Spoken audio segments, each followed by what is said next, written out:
अस्सलामुअलैकुम dear students, welcome xpacademy.com, जहां पर आप step by steps CSS Urdu जुबान में सीख रहे हैं। डियर स्टूडेंट्स, CSS को स्टार्ट करने से पहले हमें कुछ इंफॉर्मेशन होनी चाहिए, कुछ मालूमात होनी चाहिए कि किस चीज़ पे CSS को अप्लाई किया जाता है। ये तो आपको मालूम है वेबसाइट्स वगैरह पे। अब उससे पहले हमें कुछ नो हाई होना ज़रूरी है कुछ चीज़ों की। अब वो क्या चीज़ें हैं या वो क्या आपके पास आइटम्स हैं, वो हम इस लेसन में देखते हैं। तो स्टूडेंट्स, CSS के ऊपर काम करने से पहले आपको जिन चीज़ों के बारे में जानना ज़रूरी है, उनमें सबसे पहले जो चीज़ आती है कि आपको विंडोज़ के बारे में नॉलेज हो आपके पास। ठीक है, मीन्स अगर आपके पास विंडोज़ के बारे में नॉलेज होगा तो ये आपको CSS और HTML वगैरह सीखने में आपके लिए मददगार साबित होंगी लाजमी। ठीक है, इसके बाद आपका जिस चीज़ का बहुत ज़रूरी है नॉलेज होना, वो आपके पास वर्ड प्रोसेसिंग, आपके पास कोई भी जो आपके पास एडिटर्स वगैरह होते हैं उनके बारे में इंफॉर्मेशन आपके पास होना मस्ट है।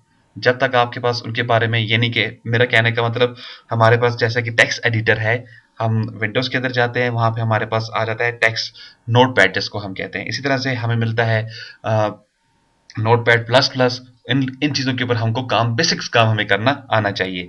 मीन्स कि टाइपिंग वगैरह कैसे की जाती है, सिलेक्शन वगैरह कैसे की जाती है, अंडू कैसे कर रहे हैं, रीडू कैसे कर रहे हैं, समथिंग लाइक दिस। ऐसी चीज़ों का आपके पास होना ज़रूरी है।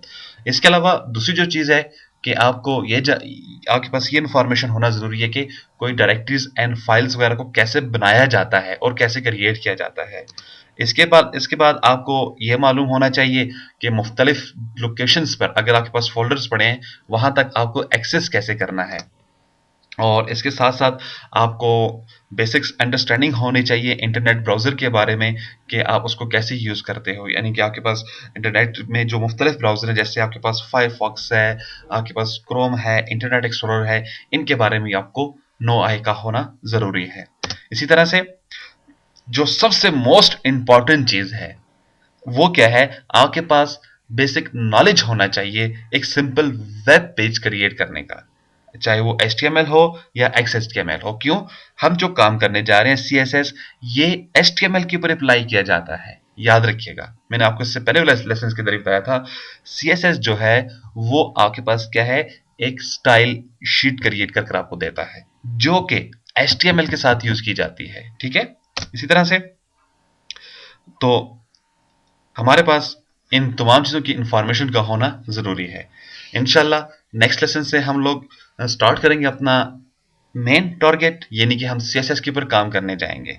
ठीक है डियर स्टूडेंट्स, उस वक्त तक के लिए आप मुझे इजाज़त दें। मज़ीद मालूमात और अपडेट के लिए आप विजिट कर सकते हैं हमारी वेबसाइट www.xpacademy.com, जहाँ पर तमाम कंप्यूटर कोर्सेज आपको उर्दू ज़ुबान में स्टेप बाय स्टेप्स करवाए जा रहे हैं। और एंड में एक टेस्ट लेने के बाद आपको xpacademy.com की तरफ से सर्टिफिकेट भी इशू किया जाता है। इसके अलावा स्टूडेंट्स, अगर आप इन वीडियोस की कंप्लीट DVD कलेक्शन हासिल करना चाहते हैं तो प्लीज़ कॉल करें 0343901779 पे। ईमेल करें xpacademy@ymail.com। आप स्काइप पे ज्वाइन कर सकते हैं, हमारा स्काइप का आईडी है XP Academy। सेम हमारा फेसबुक का भी आईडी है XP Academy। तो अपनी दुआ में मुझे याद रखिएगा। नेक्स्ट लेसन में फिर हाजिर होता हूँ, उस वक्त तक के लिए इजाज़त दें। अल्लाह हाफिज़, अस्सलाम वालेकुम।